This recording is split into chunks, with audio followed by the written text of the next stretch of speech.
Hello and welcome to ancient Greece.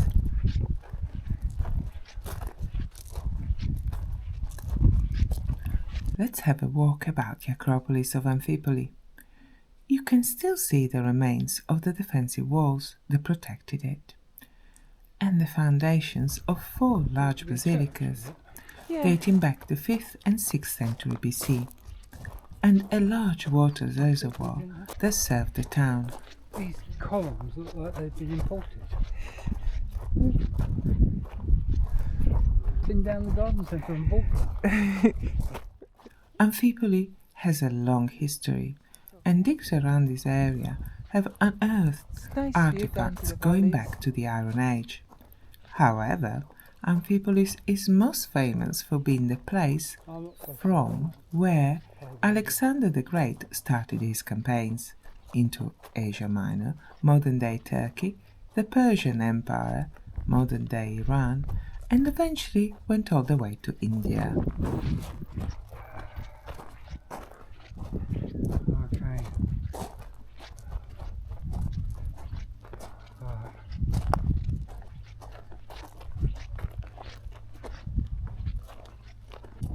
Chancel Barrier.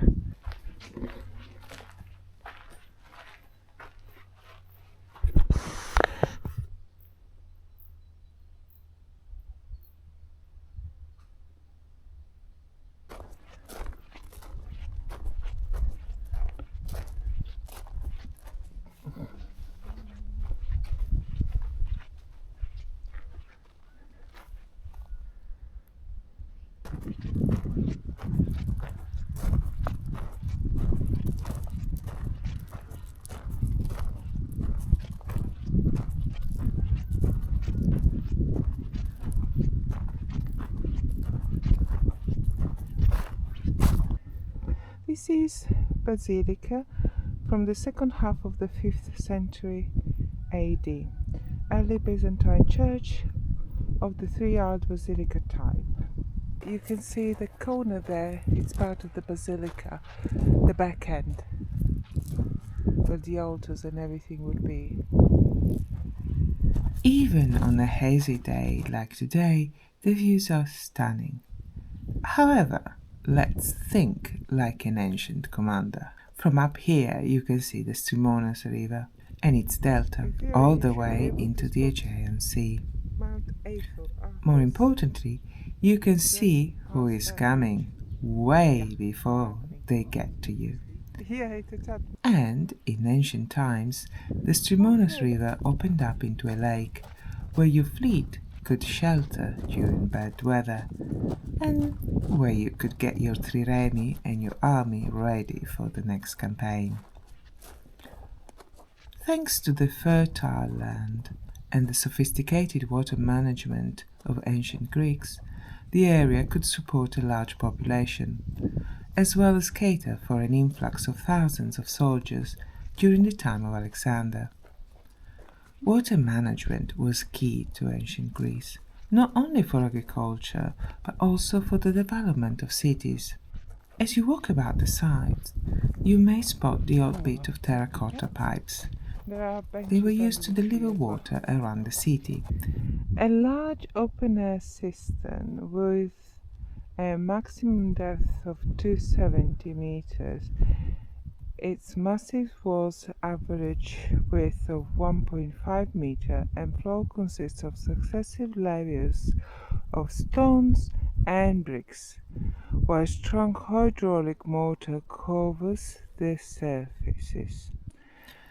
I could not find much details about the pumps used to move the water about, although I'm inclined to think that most of the work was done by gravity and sluices or sliding gates. However, the pumps used could have been either Ctesippus force pump or Archimedes screw pump.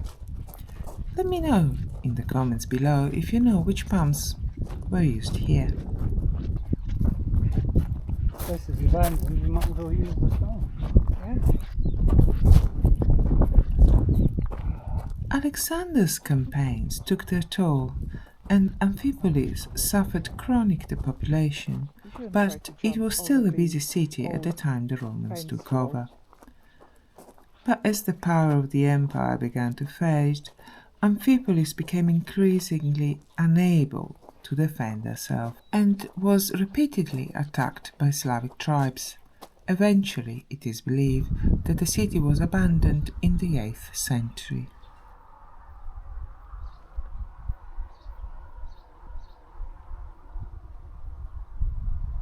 For Alexander the Great, top generals. Okay. I thought Alexander the Great was from. Oh no, he was from Macedonia. So Yes. this is what Macedonia did. The archaeological digs in the area have uncovered a wealth of artifacts, and some of them have found a new home here.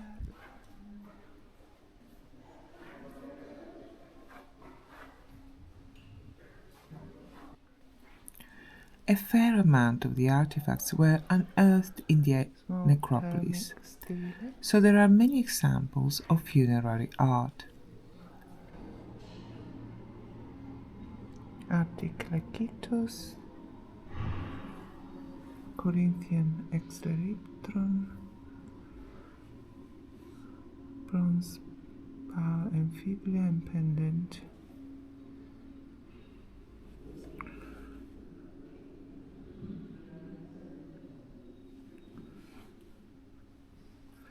Number 11 is a golden map.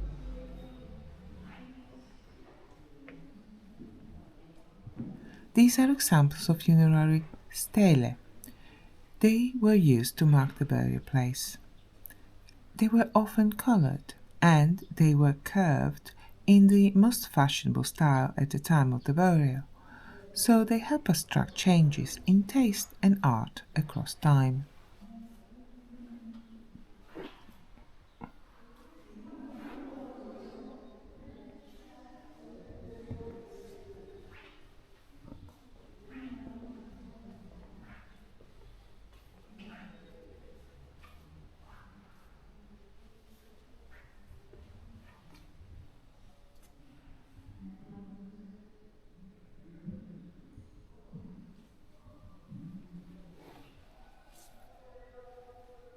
This commemorative bust still retains some of its original colours, and we can get a sense of how important and cherished colours were in antiquity. Interestingly, you can see the remnants of the colour. Moustaches were coloured in ancient Greece.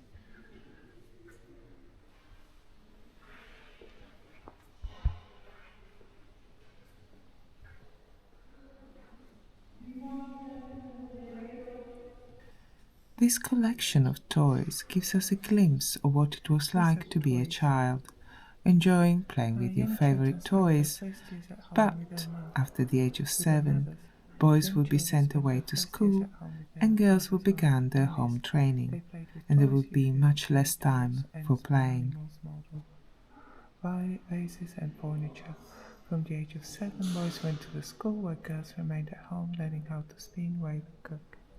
At the peak of its success, it was not unusual for the wealthy locals to bury jewellery with their former owners, although most jewellery was passed down the generation as heirlooms.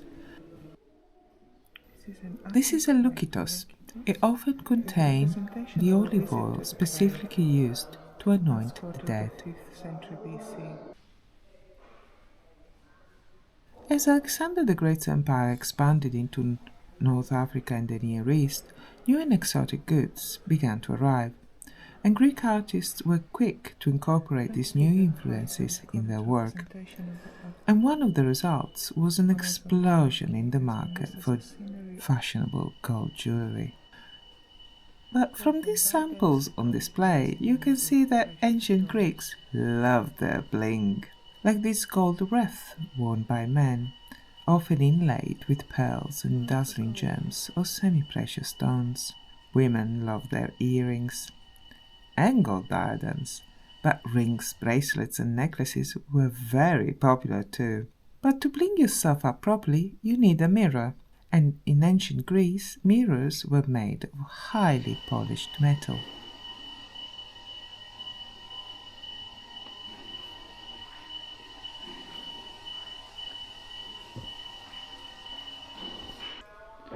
Glass was known in Greece from as early as the Mycenaean period. At first it was a goddess, precious substance used for jewellery, statuettes and more rarely miniature vessels. Glassware began to be produced in Greece in much greater quantities later.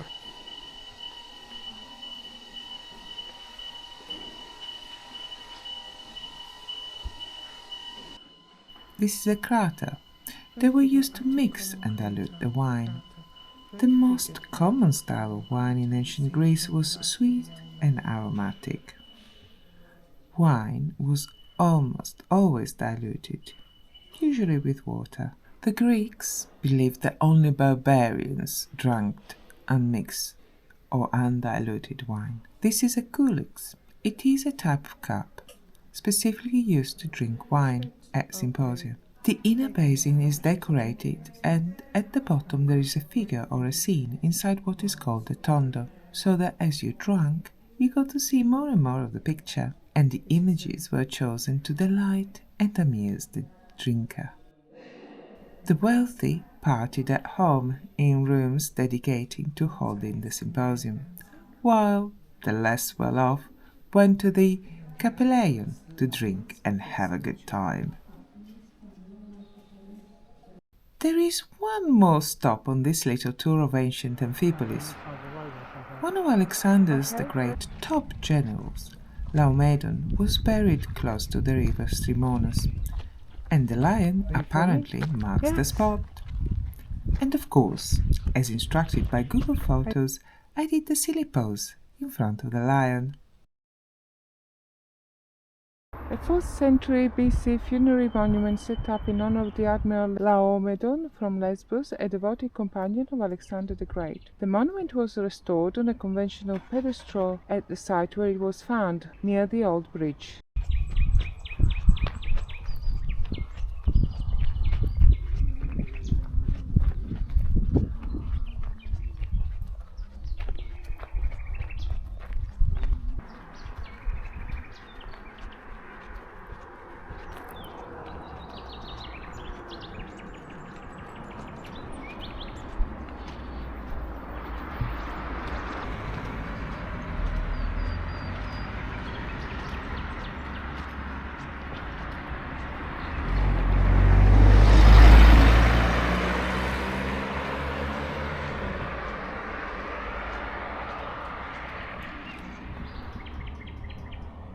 Thank you so much for watching.